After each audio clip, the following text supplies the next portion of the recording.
Well, good morning and welcome back to the Broadcast Retirement Network. I'm Joe Snyder. This is BRN AM for Thursday, January 9th, 2020. And here are our top stories. The Securities and Exchange Commission proposes changes to the definition of accredited investor, and we'll talk hedge funds and private equity returns in 2019. Well, recently the SEC announced a proposal to change the definition of an accredited investor. But what does this mean to retail investors and individuals? Joining me now, Bloomberg's Tucker Piner to discuss, joining us from London, England. Cheerio, Tucker. How are you, my friend? I'm doing very well, Jeff. It's great to see you again. It's great to see you. Great to come back to the program. And I love the background. Love to see London bustling at this time of day. So let's jump right in. The Securities and Exchange Commission recently announced a proposal to change the definition of accredited investor. How do you and the folks at Bloomberg particularly see this issue? Absolutely. I think this is I'm really glad you reached out about this because it personally impacts me on a daily basis. But I think it's great to take a step back and understand what does the words accredited investor mean and why is it important. And this is, anytime we talk about securities law, we're usually talking about the Securities Act of 1933. It's obviously been updated many times since then. And now we're talking about a proposal that's going to update the language that existed about 40 years ago. And the intention is obviously very good. The SEC wants to protect investors. They want to help you make sure you know what you're investing in. And the idea of being an accredited investor is the SEC permissioning you to be able to invest in certain securities that may not be registered in a normal exchange. This would fall under Regulation D of this act that we're talking about being updated. So what's important for Bloomberg is part of my job is to even decide if this is a hedge fund or private equity fund, what type of audience can view this information. So we need to have our compliance department approve every Bloomberg terminal customer as an accredited investor to even view data on Bloomberg. Without that designation, you'll get a restricted security message and you won't be able to see that. The proposed law is going to pretty drastically expand the types of investors that would be classified as accredited investors. Yeah, I think you make a great point. And just to kind of reiterate, the last update was made in the 1980s. So when you look at what this expansion would mean, this would expand to possibly 20% of the investors out there would have the ability to invest in private markets. So we're talking about, Tucker, alternative investments, better known as hedge funds, private equity, private debt. These are not mutual funds per se. These are private market investments. And this definition really says who can invest in these types of instruments. Well, and I think it's what's interesting here and what's particularly important for your audience is the SEC used net worth, wealth, as a proxy for financial sophistication. And that's essentially what they're undoing here, basically saying that financial sophistication shouldn't matter that you have $1 million in assets or more, which is the current definition, or $200,000 in income. But it's more saying, do you have a Series 7? Do you have a master's degree from a financial institution? They haven't quite figured out what that idea of certification will mean, but the idea is proposing a new law that includes those people, those types of investors, people that are in your audience, to be able to invest in these private companies or these private funds that otherwise are not available to anyone like us in the marketplace. And it's particularly exciting, especially when you think about the amount of money that's in there. I mean, just in 2018 alone, there was $1.7 trillion of the assets that were raised went to these unregistered types of securities and funds, as opposed to 1.4 trillion, which are going to be in more of your registered securities. The massive change in the playing field. Yeah, I agree. And so just to give the audience a little bit of flavor, I mean, the types of organizations or individuals that invest in these types of instruments typically have been public pensions, private pensions, endowments, foundations, family offices, good to your point. And this would potentially offer up these, and I should back up and say that, you know, those asset pools have benefited traditionally from, for example, the returns in private equity over the last 2 decades. I mean, they've been significant, and that has helped bolster these pension plans with these investment returns. Yeah, without a doubt. and again, the SEC's intentions here have always been good. It's just trying to protect the investors. And if you're an institutional investor, you can handle that risk. You're not going to be causing a run on the bank if all of a sudden that hedge fund dips down 30% and that's all of your wealth. It's designed to help protect those types of investors. But at the same time, if you work at one of these private funds, you often aren't even considered an accredited investor, even though you're the one making the decisions of the assets in that fund. So it's going to expand to include those types of investors and managers, and I think it's a great win for the industry. Now, the rule was announced December 18th, and it's going to enter a 60-day comment period. So we don't quite know what the final rule will look like, but it's I think a great step in the right direction for the investors. And you and the folks at Bloomberg, as well as consultants around the globe, organizations around the globe, do a lot of due diligence. Would this potentially alter or change how you do due diligence because of who potentially would be viewing the data that you provide through the Bloomberg terminals, through other methods? Great point. So it's important for your audience to understand also that this whole idea of hedge fund and alternative investing, we should say,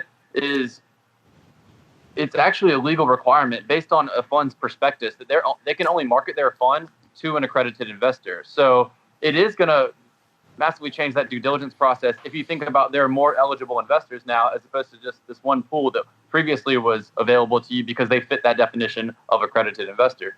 So it'll be interesting to see the types of institutions and more than anything, the SEC will call it a natural person. So these higher net worth individuals or people that's the certificate designation, they're now going to be eligible to invest in these private capital pools. And it's a new client potentially for a lot of the alternative funds that I work with. So it's going to be on the COO of these funds to do their due diligence and make sure that anyone fits this new definition. And it'll be on the investors' portion to understand, am I investing in the right fund? Do I know what I'm investing in? And that's not going to change no matter what rules introduced. Yeah, and I should point out that I've read other pieces that people in the industry are calling for additional transparency when it comes to these products, because unlike a mutual fund, which has a general prospectus where people can get a lot of data, some of these products don't necessarily have the same requirements under the rules, but there have been calls for more transparency. And I think it's going to help the entire industry from a transparency perspective, because every regulatory body, the intention is to help you understand what you're investing in. So, as we define better what an accredited investor is, or even as a fund has to write in their legal documents, I'm allowed to market to these types of people or these types of institutional investors, or even these geographies. I work with some funds that can't market to Finland, for example, because of certain regulatory rules. So it's important for the U.S. is taking a great step in defining what they consider an accredited investor. That's going to add transparency into what that definition means. And then the investor community and the manager community can better know who each other are and hopefully have a better relationship. And let me ask you just two questions. We've got about a minute left. Kind of bundle them together. Do you see the European Union, because you're obviously in London, right now you're part of the European Union, but may not be, but do you see the European Union and other entities following suit? And then also, how do you dovetail this into defined contribution or 401k plans? Do you see, and the rule doesn't currently allow for that going into 401k plans, but how do you see kind of those two issues kind of percolating? To answer your first question, I think the European Union and whether it be the FCA, obviously over here there's different financial regulatory bodies that will then weigh in and introduce rules that govern different states. What's great about the European Union, and which Britain will find difficult, is there's this passporting idea that you can invest in different countries in the Union and face the same sort of regulatory requirements. That could potentially change. But I think overall, when we talk about defining accredited investor, I think the European Union and the Asian regulatory bodies will also catch up and try to be a little bit more clear, a little bit more inclusive of this accredited investor definition, because we're seeing so much capital going towards alternatives. Yes, it's decreasing on the hedge fund side, but it's increased 7% year over year on the private equity side. So alternative funds aren't going anywhere. Everyone's going to be looking for what fund can produce alpha. And obviously it's it's been a heck of a year for the market, but people are always looking for that manager who's going to weather them through that next storm. And who knows when that's around the corner. So I think that, the regulatory bodies here will step up and try to help investors, help define what accredited investor means. But, it's we still have a ways to go over here.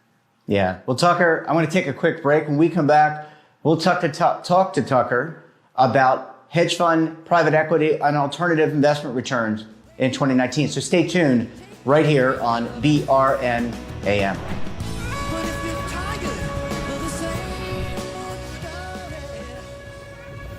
Imagine a new television network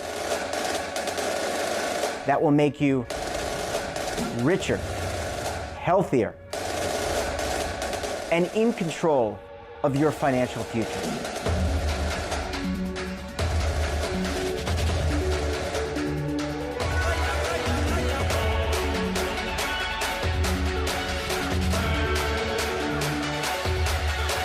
This network is for the policewoman in Nashville, Tennessee, the baker in Dubuque, Iowa, the teacher in Lexington, Kentucky. We want to make the idea of savings and retirement culturally relevant. But what do you see as a defining issue of the midterms, especially for the smaller businesses? I mean, they are the lifeblood of the American economy.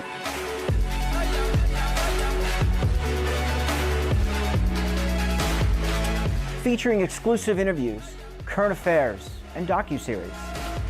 33 years old, you retired early. The philosophy is money only matters if it helps you live a life that you love. But you got to start thinking about retirement as soon as you get in. The Broadcast Retirement Network will drive very high engagement with premium partnerships. So this isn't retirement and savings for your parents or grandparents. This is for all Americans. And we're going to change the way you think about money.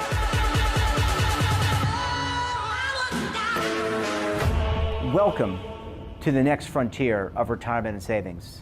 This is BRN, the Broadcast Retirement Network. Well, welcome back. We're joined by Tucker Piner of Bloomberg LP, joining us from London, England. Tucker, thanks so much for sticking around this morning. Thanks for having me, Jeff. So we had a great conversation about the definition of an accredited investor and how that potentially could change under the new SEC proposal. And again, there's a comment period there. But let's get into the nitty gritty. What can you tell us about hedge fund, private equity, and basically alternative investment returns in the year 2019?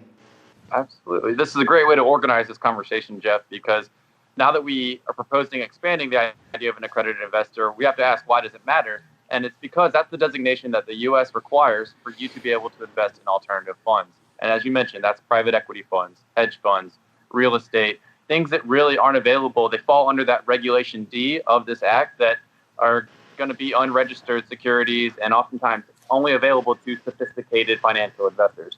But now that that definition is expanding, let's take a look at 2019 and see how everything did. And the first thing that jumped out to me is it was a great year for hedge funds overall. The Bloomberg Hedge Fund Index has hedge funds globally up 9%.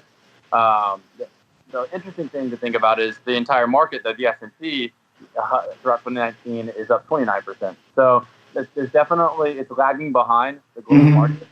I think a lot of that, you still see things like Bill Ackman's fund, which came in at 58%, massive year. Ken Griffin at Citadel, coming in at 19%. So there are some funds out there that are producing outsized returns. And the idea of alternative funds is they protect you no matter what happens in the market. So yes, it's been a great run for equities. The bull market's doing well. The Bloomberg Barclays Bond Index is up 14% as well throughout 2019. So everywhere it seems to be a good chance to make some money for investors.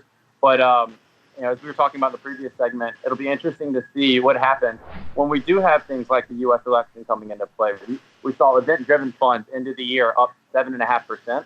So that's a great opportunity for these funds to expand those returns. In 2020, you've got the trade deals going on with China that are going to create a lot of uncertainty. And obviously, news, every single day we look at a new headline, there seems to be something happening that could produce that new recession. And the idea of alternative funds is you're going to be protected. And that's worth paying those higher management fees and performance fees.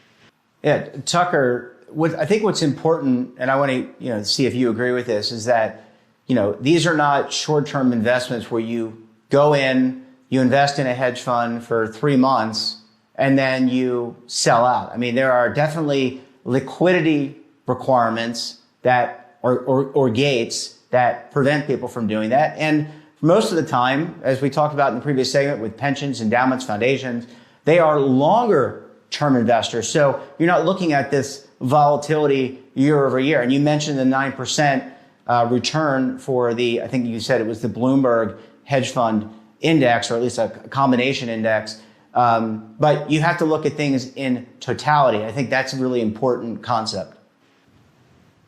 Yeah, 100%. It's the idea of the preservation of capital and growing your assets, especially for your institutional clients that are listening to you. I mean, their goals are the 30-year horizon. So it's finding somebody who is going to deliver on what they say in a lot of ways. These alternative funds, oftentimes in their prospectus, they say we're going to be 8%. They go out and they hit 9%.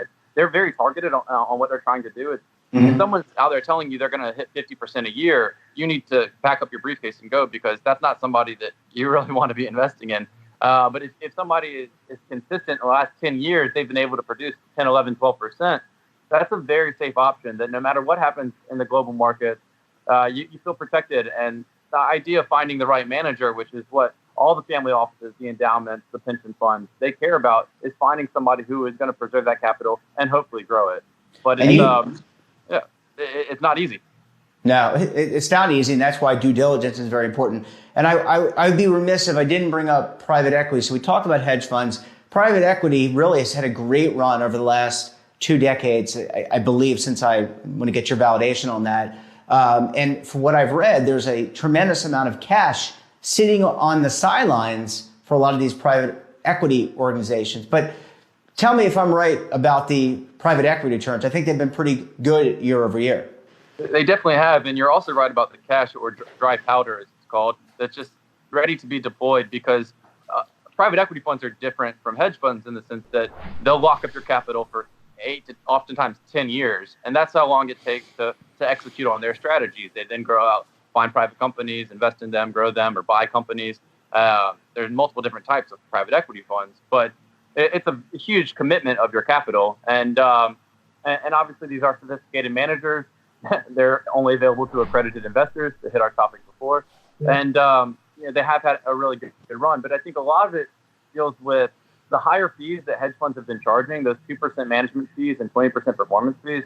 For them to have some of the years they're having, people were just looking for something else. And private equity was right there to take advantage of it, because they're in a good position to be able to say, invest in us for the next 10 years. We will hit the returns that we say we will, and trust us, because we have a good track record of doing it. And what I think you underscored in the last time we talked about due diligence, just because you pick a fund, a hedge fund or a private equity fund or a private debt fund or whatever alternative investment, you're continuously evaluating. And many foundations, endowments, large institutional investors have deep investment teams, or they partner with an organization like a Bloomberg or outside consulting firm to do that due diligence. It's really vital, Trevor, to continue that process ongoing every quarter, continuing to understand who the manager is, understand their investment thesis. 100%. It's there's someone involved in these institutions whose their job is the head of asset allocation, meaning they decide who's the next manager, what's the next strategy. This is all going to be under the bucket of alternatives, but it's going to be important for them to decide what strategy do they want to invest in. So I think we've seen a trend that from 2018 to 2019, there was a 7% decrease in the portfolio allocation to hedge funds. And then once hedge funds were experiencing these redemptions, we were asking, where's this capital going? And it's definitely flowing into the private equity funds, which has been a huge win for them, because we've seen their asset raising go up about 7%. So it's a pretty direct correlation between money flowing from hedge funds into private equity funds. But as we know, markets are cyclical, and it won't be long before money flows into all different asset classes. Tucker, always a pleasure to see you. Great to see the city of London. It's a beautiful city, and Appreciate you joining us this morning on the program. Thanks for having me, Jeff. Talk to you soon. And that wraps up this episode of BRN AM. Hey, have a financial topic or someone of interest that you think we should interview? Drop us a line. And don't forget, for all the news in retirement, markets, technology, personal finance, so much more, check out today's edition of The Morning Pulse. So until tomorrow, I'm Jeff Snyder. Keep on saving and don't forget, roll with the changes.